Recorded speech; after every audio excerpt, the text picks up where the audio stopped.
14-19కి ముందు ఐటీడీపీ అనేది 14-19 ముందు కూడా ఉందండి. ఆ ఐటీడీపీ ద్వారా ఎన్ని రకాలుగా జగన్మోహన్ రెడ్డి గారి వ్యక్తిత్వాలను చేశారో ఈ రాష్ట్ర ప్రజలందరూ కూడా చూశారు.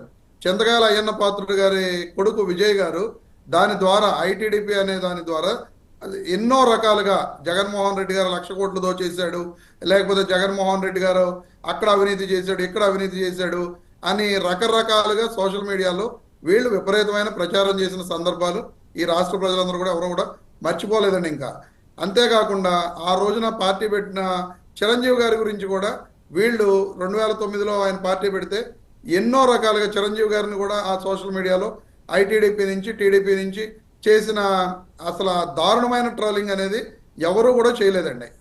కానీ ఈ రోజున వీళ్ళందరూ కూడా మేమేదో శుద్ధపోసలం అన్నట్టు మాట్లాడుతూ కేవలం వైఎస్ఆర్ కాంగ్రెస్ పార్టీ వాళ్ళు మాత్రమే ఈ సోషల్ మీడియాని భ్రష్టు పట్టించారు, లేకపోతే వాళ్ళు మాత్రమే బూతులు మాట్లాడారు. ఇప్పుడు విజయ్ కిరణ్ అని చెప్పడం జరిగింది, కొంతమంది పేర్లు చెప్పాడు ఆయన.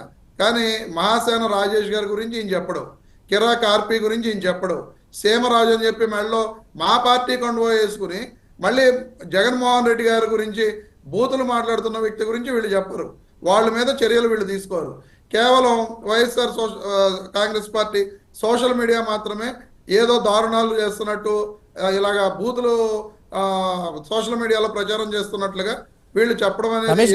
రమేష్ గారు అది ఏ పార్టీ అయినా నేను ముందుగా చెప్పినట్లు విమర్శలు ఓకే గానీ అదొక పరిధి వరకు ఉండాలి, ఆ పరిధి దాటి ప్రవర్తించకూడదు. జనంలోకి ఎక్కువగా వెళ్ళింది మాత్రం వైసీపీ సోషల్ మీడియా నుంచి సంబంధించి ఎక్కువగా వాళ్ళంటి వాళ్ళు. ఇప్పుడు శ్రీరెడ్డిని మనం ఎగ్జాంపుల్గా తీసుకుని ఆమె క్షమాపణలు చెప్పారు, పోసాని ఎక్కడున్నారో కనిపించట్లేదు, ఎలాంటి కామెంట్లు లేవు. ప్రభుత్వంలో ఉన్నప్పుడు నానా విధంగా మాట్లాడినటువంటి వారు ఇప్పుడంతా ఎక్కడికి వెళ్ళిపోయారు?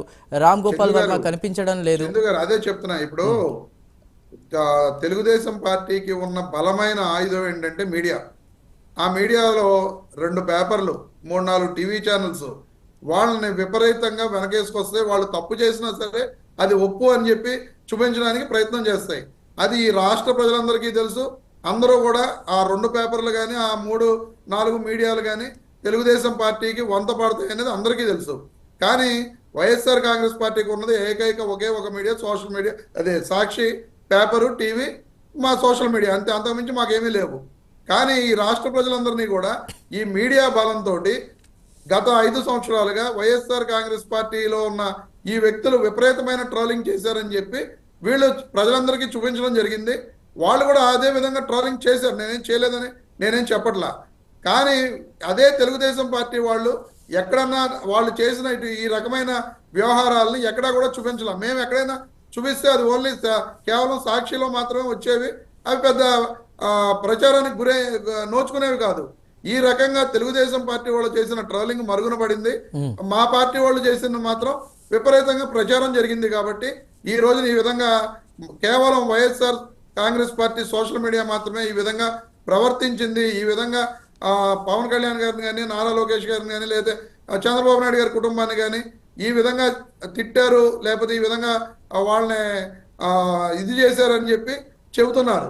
కానీ మీరు ఒకసారి వెనక్కి వెళ్ళి చూడండి, 2014-19లో జగన్మోహన్ రెడ్డి వీళ్ళు టీడీపీ అధికారంలో ఉన్నప్పుడు జగన్మోహన్ రెడ్డి గారిని ఏ విధంగా ట్రోల్ చేశారు, పవన్ కళ్యాణ్ గారు చంద్రబాబు నాయుడు గారితో విడిపోయిన తర్వాత పవన్ కళ్యాణ్ గారు ఏ విధంగా ట్రోల్ చేశారు అనేది ఒక్కసారి ఐటీడీపీ సోషల్ మీడియా సైట్లలో కానీ వాళ్ళ ఐటీల్లో కానీ వెళ్ళి చూస్తే ఈ రోజున విపరీతమైన, మీకు ఎన్ని వీడియోస్ కావాలంటే అన్ని వీడియోస్ కానీ అన్ని పోస్టులు కానీ నేను కావాలని నేను చూపిస్తాను. కానీ ఏంటంటే ఈ రోజున కూటమి ప్రభుత్వంగా జనసేన టీడీపీ కలిసిపోయి వాళ్ళిద్దరూ ప్రభుత్వంలో అధికారాన్ని పంచుకుంటున్నారు. కాబట్టి కేవలం YSR Congress party social media వాళ్ళు మాత్రమే తప్పు చేశారని చెప్పి మా వాళ్ళ మీద కేసులు కడుతున్నారు, మా వాళ్ళ మీదే మాత్రమే రిమాండ్కి పంపిస్తున్నారు. కానీ చంద్రబాబు నాయుడు గారును పవన్ కళ్యాణ్ గారు ఏం చెప్పారండి, ఎవరు సోషల్ మీడియాలో తప్పు చేసినా, ఎవరు అసభ్యకరంగా పోస్టులు పెట్టినా వాళ్ళందరికీ కూడా ఇదే విధమైన శిక్షలు వర్తింపజేస్తామని చెప్పి ఆయన చెప్పడం జరిగింది, వీళ్ళిద్దరూ కూడా చెప్పడం జరిగింది. కానీ ఈ రోజు వరకు మేము ఎంతో మంది మీద డీజీపీ గారికి కంప్లైంట్ చేయడం జరిగింది, జిల్లా ఎస్పీలకు కంప్లైంట్ చేయడం జరిగింది. మొన్న అంబటి రాంబాబు గారు కూడా పోలీస్ స్టేషన్కి వెళ్ళి, ఫిరంగిపురం పోలీస్ స్టేషన్కి వెళ్ళి, నేను ఇచ్చిన కేసు 14 రోజులు దాటిపోయింది, నా కేసును ఏం చేశారు అని చెప్పి సోషల్ మీడియాలో ఆయన మీద జరుగుతున్న ట్రోలింగ్ మీద సోషల్ మీడియాలో ఆయన అక్కడ పోలీస్ స్టేషన్కి వెళ్ళి ధర్నా చేయడం జరిగింది. ఈ రోజు వరకు ఆయన యాక్షన్ తీసుకున్నారండి. అంటే ఈ కూటమి ప్రభుత్వం కేవలం YSR Congress party social media యాక్టివిస్టుల మీద మాత్రమే చర్యలు రమేష్ తీసుకుంటుంది. గారు గతంలో ఉన్నది మీ ప్రభుత్వమే, మరి అప్పుడు తప్పు జరుగుతుంది, టీడీపీలో ఉన్నటువంటి కొంతమంది ఇలా విమర్శలు చేస్తున్నారన్నప్పుడు ఎందుకు యాక్షన్ తీసుకోలేదు? ఎందుకంటే అప్పుడు యాక్షన్ తీసుకుంటే వాళ్ళ మీద కూడా కేసులు కట్టడం జరిగింది. కానీ అప్పుడు ఇమీడియట్ గా వెంటనే 41A నోటీసులు ఇచ్చి, ఎందుకంటే కొన్ని సుప్రీంకోర్టు గైడ్ లైన్స్ ఇచ్చిందని చెప్పి, ఎందుకు మా కాన్స్టిట్యున్సీలో మేము ఆ జగన్మోహన్ రెడ్డి గారి మీద కానీ వాళ్ళ మీద కానీ ఎవరి మీద ఇటువంటి రకరకాలుగా విపరీతమైన బూతులతోటి ట్రోలింగ్స్ పెడితే మేము స్టేషన్లకు పట్టుకెళ్ళి ఇచ్చినా సరే, ఆ రోజున పోలీస్ డిపార్ట్మెంట్ చెప్పింది ఏంటంటే, ఏమండి సుప్రీంకోర్టు గైడ్ లైన్స్ ప్రకారం సోషల్ మీడియాలో భావ వ్యక్తీకరణ స్వేచ్ఛ ప్రకారం ఎవరి మీద మేము యాక్షన్ తీసుకోవడానికి లేదు, ఏదైనా ఉంటే మేము మామూలుగా కేసు కట్టి 41A నోటీసులు ఇచ్చి వాళ్ళని కోర్టులో చూసుకోమని చెప్పడం తప్ప ఎక్కడా కూడా అరెస్ట్ అనే మేము చేయలేమని చెప్పి ఆ రోజున్న పోలీస్ డిపార్ట్మెంట్ మొత్తం చెప్పడం జరిగింది. ఆ రకంగా ప్రభుత్వం కూడా ఆ రోజున సుప్రీంకోర్టు గైడ్ లైన్స్ అలా వచ్చున్నాయి కాబట్టి. కానీ ఈ రోజున వీళ్ళు ఏం చేస్తున్నారు, బిఎన్ఎస్ 111 అనే సెక్షన్ ఇందులో జోడించి వాళ్ళని రిమాండ్కి పంపుతున్నారు. ఆ సెక్షన్ కూడా ఇప్పుడు చెల్లదని చెప్పి మన హైకోర్టు చెప్పింది కాబట్టి ఈ రోజు కూడా ఒక స్టేట్మెంట్ వచ్చింది. మీరు హైకోర్టు కొన్ని వ్యాఖ్యలు చేసింది కింద కోర్టుల మీద. మీరు బిఎన్ఎస్ 111 సెక్షన్ ని మీరు యాంత్రికంగా ఎలాగా దాన్ని ఆమోదించేశారు, ఎవరి మీద అయినా సరే ఆ సెక్షన్ అప్లై అవ్వాలంటే ఖచ్చితంగా 1 కంటే ఎక్కువ ఛార్జ్ షీట్లు ఉండాలి. ఆ ఛార్జ్ షీట్లో కూడా ఒక ఛార్జ్ షీట్ ని విచారణకు స్వీకరించి ఉండాలని చెప్పి కింద కోర్టులు ఇస్తున్న రిమాండ్ల మీద తప్పు పట్టడం జరిగింది. అంటే కింద కోర్టులకు కూడా మనం ఈ రోజున న్యాయ వ్యవస్థ మీద కామెంట్ చేయడం కుదరదు కాబట్టి, మరి కింద కోర్టులు ఆ విధంగా ఎందుకు నిర్ణయం తీసుకున్నది, వాళ్ళ మీద ఎటువంటి చర్యలు తీసుకుంటారు అనేది హైకోర్టే భవిష్యత్తు. రైట్ రమేష్ గారు, మనకి వివేక్ బాబు గారు కూడా ఉన్నారు. వివేక్ గారు చెప్పండి, మీరు అంటే పవన్ ఎఫెక్ట్తో ఎంట్రీతో సోషల్ మీడియాకి సంబంధించిన ఇష్యూ కూడా రైజ్ అయిందా?